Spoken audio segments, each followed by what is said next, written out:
Ito, minabuti ho natin na i-check ng mabuti itong reklamo ni Manila Congressman Benny Abante na kung saan meron daw pong pandemya ng kasinungalingan ang ng mamayani sa ngayon dahil sa pag-uugnay sa kanya na may kinalaman sa flood control projects dyan po sa lungsod ng Maynila. Pero aking chinek ho, mga kababayan, sakto ho ngayong araw na ito, August 28, 2026. Noong isang taon, August 28, 2025, ay meron pong isinagawang press conference. Ito pong si Manila Mayor Isko Moreno na kung saan ay kanyang ibinunyag na meron ho bumaha ng flood control project dyan po sa lungsod ng Maynila.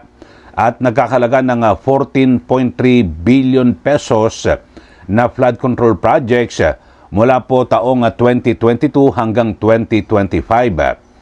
At yun ho, at siyempre, sinabi niya rin habang daan-daang proyekto, may 200 proyekto ho yan eh. Tapos walang kaukulang permit mula po sa City Hall. So yun po, at ito ho ay binabanggit lang ho natin mga kababayan. So walang katotohanan yung reklamo ni Congressman Abante na fake news. Hindi po ito fake news.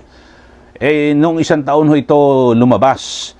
So, valid pa rin ho ito dahil sa, kung tutuusin ho mga kababayan, kung 14.3 billion pesos ang ginastos inilaan sa flood control projects dyan po sa lungsod ng Manila mula 2022 hanggang 2025, di sana kung wala mang baha, konting-konti na lang ho ang baha diyan po sa Maynila at hindi na po grabe, di ba? Sa mga nakaraang linggo lang ho matindi ho ang baha diyan po sa Maynila. So, hindi po totoo yung reklamo ni Congressman Abante na fake news. Ito ho, at kasi sabi, lumang video. Hindi naman to luma. Last year lang ho, sakto ho, isang taon. Ibig sabihin, dapat ho, kung naging mabisa at maayos, pulido yung proyektong yan, sana nararamdaman ho ngayon ng mga taga Maynila yung proyektong yan na walang baha. Kung hindi man wala, siguro napakahina na. Halimbawa, kung malakas sobrang ang ulan, siguro napakababaw lang ho ng gutter deep lang ho. Siguro mga isang dangkal lang ho ang di ba? Ang mga pagulan. Pero hindi ho Kung isang dakal lang ho yung baha, dapat ho, ngayon, matindi ho, mataas ho ang baha, di ba? So, ibig sabihin ay hindi po epektibo. At ito, iparirinig lang ho natin sa inyo yung naunang press con ni Mayor Isko Moreno na kung saan ay kanyang ibinunyag. So, hindi po ito fake news. Gaya po ng binabanggit ni Congressman Benny Abante. Ito, pakinggan nyo ho mga kababayan This is the flood control project done in the city of Manila 2022, 2023, 2024, and 2025, amounting to more or less 14 billion done in Manila. So most of it finished already. Bumaha ng pondo sa Maynila, bumaha pa rin sa Maynila. Now, itong lahat ng ito ay walang permit sa lungsod. Yes, we are investigating them. And they are also being investigated by the Office of the President. But that is the thing of the past. Sad to say, ulitin ko, bumaha ng pondo sa flood control sa Maynila, amounting to 14 billion, and yet the people of Manila and those people studying, working, doing business, going in and out of Manila, continue to suffer with the flooding.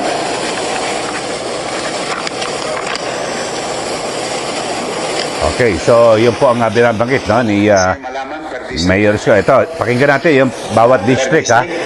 Abangan nyo yung 6th district. Dahil si Congressman Abante ang congressman ho dyan, ha. At para malaman ho natin, District 1. ito, pakinggan natin, ha. District 1. District 2, 2 billion and 59 million. District 3, 4.2 billion. District 4, 1.3 billion. District 5, 1.1 billion. District 6, 2 billion and 60 million. Ayun, so. 14 billion. So maliwanag, may 2 billion ho dito po kay Congressman Abante. Pati kay Congressman Joel Chua sa 3rd District, billion din po ang budget ho na mula po sa sa gobyerno, yung sa flood control project. So dito ho mga kababayan, nagtataka lang ho ako, kaya ko binanggit ho ito. Dahil sakto isang taon, August 28, 2025, ibinunyag ho yan ni Yorme Isko Moreno, tapos August 28, 2026 ngayon, nagrereklamo ito hong si Congressman na Benny Abante na kung saan ay fake news daw po at nagkakaroon daw po ng kasinungalingan, pandemya ng kasinungalingan dito po sa atin. Pero kaya aking chinek, totoo naman ho na ang presko na ito at magit sa 14 billion pesos ang inilaang budget dyan po sa lungsod ng Maynila, na kung saan ay kung naging maayos po, di ba, yung mga proyektong yan, sana, ngayon, hindi po naranasan ng matindi, hindi nakakaranas ng matindi o grabing pagbaha ang lungsod ng Maynila. Ang dami po apektado ho dyan, kasi hindi lang yung mga taga Maynila na apektuhan, pati yung mga estudyante. Kasi ang dami ho dyan ng mga universidad sa lungsod ng Maynila. At nakusan, may iba, mga nakatira sa Quezon City, sa Pasig, basta iba't ibang lugar sa Metro Manila at maging sa probinsya, di po ba, ay nagtutungo dyan sa Maynila, dyan po nagsisipag-aral. So dito ho, binabanggit ito ni Congressman Abante, kasi ano raw ho ito, hindi raw po totoo, lumang video na. Sa aking pananaw ho mga kababayan, kahit na lumang video ho ito, isang taon lang naman ho nakakalipas So dapat ho, umi-epekto ho yung proyekto na yan, di ba? Sa flood control.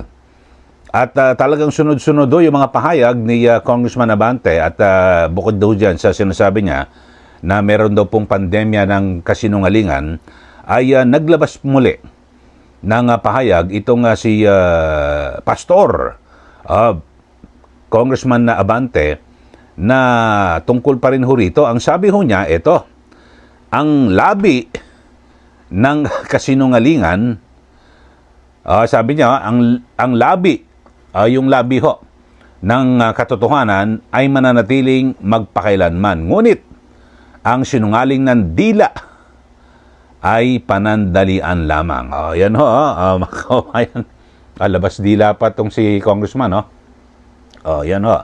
Sinasabi niya, naglabas na naman ng statement, talagang gusto niya mailigtas ang kanyang sarili. Mas maganda sana, ipaliwanag niya kung saan napunta yung magit sa 2 billion pesos na pondo sa kanyang distrito. At siya ho mismo sana kanyang chinek. Talagang yan ba ay naging mabisa at panlaban sa baha, di po ba? So sabi nga ho, meron pa ho siyang Proverbs 12:19. The lip of truth shall be established forever, but a lying tongue is but for a moment. Aba, yun ang sabi ho niya. May mga binanggit ho siyang sitas ng sa Biblia. At ginawa po ang pahayag ni Congressman Abante ay dahil matapos na iugnay sa mga aligasyon ng flood control projects gamit ang lumang video na inilabas sa maling konteksto, mga kababayan. Ako, hindi ho mali ang konteksto kasi ang binabanggit naman ho rito, mga kababayan, ay merong budget, 2 billion megit sa kanyang distrito mula 2022 hanggang 2025. So tama naman dahil sa ngayon panahon po ng tagulan at patuloy ho ang pagbaha dyan po sa lungsod ng Maynila. Kita mo si Congressman Joel Chua, billion din po yung kanyang natanggap na budget sa kanyang distrito, pero tahimik ho, mga kababayan. Di ko alam kung anong ibig sabihin ng kanyang pananahimik, di po ba? So ito ho ay sabi po ni Congressman Abante, kanyang itinatanggi na wala siyang kinalaman sa anumang maanumalyang proyekto o kickback. Wala namang sinasabing may kickback siya. Diba? Ang sinasabi ho ni Yorme, meron hong 14.3 billion pesos diyan po sa lungsod ng Manila. Bumaha po ng flood control projects, pero binabaha pa rin. So, may konklusyon ho at siguro magiging perception ho rito ng taong bayan, merong anomalya. No, di po ba? Siguro maganda patunayan ho ni Congressman Benny Abante na malinis siya at wala siyang anomalya, bagamat yung burden of proof sa nag-aakusa. Pero bilang isang lingkod bayan at para sa ngalan po ng transparency, dapat po maging transparent po siya sa kanyang mga kababayan diyan po sa ika-6 na distrito ng lungsod ng Maynila. O itong project natin na magiging 2 billion. O ito. Pero ano ba talaga naging solusyon sa pagbaha diyan po sa lungsod ng Maynila. So maganda sana ganun lang ang gawin, di po ba? Kaya lang ngayon marami ho ang mga na nagsasabi na yung aligasyon ho na baka nagkaroon ng anomalya. Kasi kung merong project tapos hindi po umepekto yung project, ano magiging tawag ho doon? Di po ba? So, yun ho, pinarinig ko naman sa iyo, bawat distrito ay binanggit ho ni Yorme Isko Moreno at na kung saan ay 2 billion mahigit yung kay Congressman Benny Abante. Sa District 3 meron din ho, mga kababayan, at pero tahimik ho itong si Congressman Joel Chua dito po sa isyong ito. So, tingnan ho natin kung paano ho ba ang mangyayari ho rito. Ako ho, ang pinakamaina ho, talagang dapat ho magkaroon po ng talagang investigasyon. Kaya lang wala na ho Yung sa investigasyon ho, mga kababayan, parang matamlay po ang lahat at parang ang nagiging perception nagtataki pa na lang ho, di po ba? Balik ako nga, ano ba yung District 3? Pagkano? Dali So, tingnan natin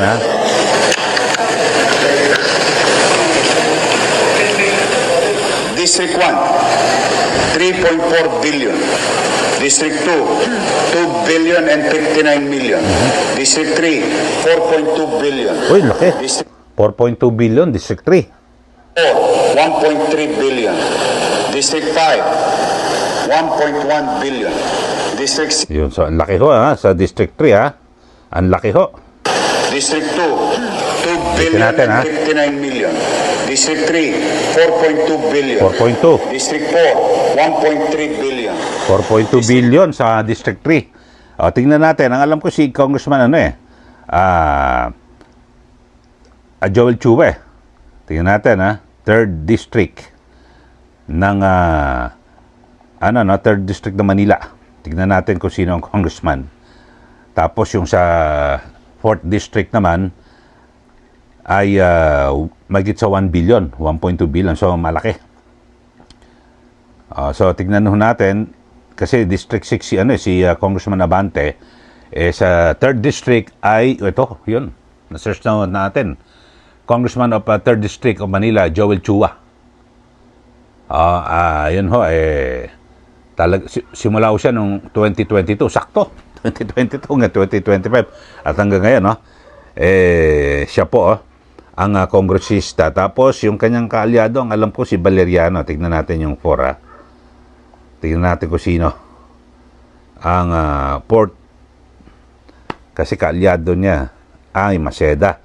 So sa 5 tignan natin sino ba si Valeriano ba ay pang ilan o sa anong distrito.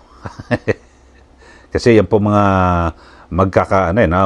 magkakasama, magkakabarkada. Di po ba?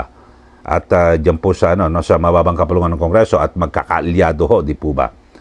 So, yun, 2nd District pala. Itong si Valeriano, tapos 3rd District, itong si Congressman Joel Chua. So, si Congressman Valeriano, meron din ho billion din ho. Tapos si Congressman Chua, mas malaki, 4 billion, tapos 2 billion kay Congressman Abante. Pero tahimik yung dalawa si Congressman Valeriano at Congressman Chua. Pero ito si Congressman Abante, talagang hindi niya po napigilan na siya po ay magsalita at sinabing fake news o mali raw po ang impormasyon. Lumang video na raw ho yan. Pero para sa akin, hindi po ito luma dahil sa August 28, 2025 po, binanggit ho yan ni Mayor Isko Moreno na kung saan ngayon talagang pwede ho pag-usapan pa rin kasi dapat may epekto ho ngayon 2026, di po ba? Kung nag-imaayos ang proyekto. Parang katulad ang luma ho, yung binabanggit ho ni Ombudsman Boying Remulla na kung saan ang epicenter daw ng flood control ay ang Davao City. Noong mayor pa si BP Sara Duterte, sa panahon po yan ng Duterte administration. Pero ang layo ho Yun ang malayo. Siguro, tapusin nyo muna ang Ombudsman Remulla yung investigasyon nyo sa ilalim po ng Marcos Jr. administration mula 2022 hanggang 2025. Pagkatapos po niyan, planchado na lahat, nakasuhan na yung mga dapat na makasuhan, tsaka ka pumunta, bumalik. 'Di ba? Balikan mo yung nakarang administrasyon, makita rin kung meron talagang anomalya, di po ba? Pero tapusin mo muna. Ginugulo na naman yung kay dating Speaker Romualdez, di po pa nga tapos O yung kay Senator Joel Villanueva, kay Senator Chis Escudero at iba pa. Yung sa mga kalyado, yung sa sino ba yung Congressman Yap, yung magkapatid na Yap, yung iba pang mga sinasabing kontraktor na nakinabang at di umano ay nagbulsa dito po sa manumalyang flood control projects. Wala pa rin No, di po ba? Sige, kayo ano po masasabi nyo rito mga kababayan sa ating pinag-uusapan? So, hindi ho ito luma. Para po kay Congressman Abante at itong isyong ito. Sige, magbigay na po kayo ng comment dito po sa ating channel. Sa mga bago lang po paki-subscribe na po kayo. Kasi marami pong nanonood na hindi po nagsusubscribe. Subscribe po kayo. Isang click lang naman po yan yan po yung aking pakiusap at lambing sa inyo po. At siyempre, paki-like at share. Sundan nyo rin po yung aking Facebook page, Ka Eli Saludar. Maraming salamat. Muli ito po si Ka Eli. Magandang araw po sa ating lahat.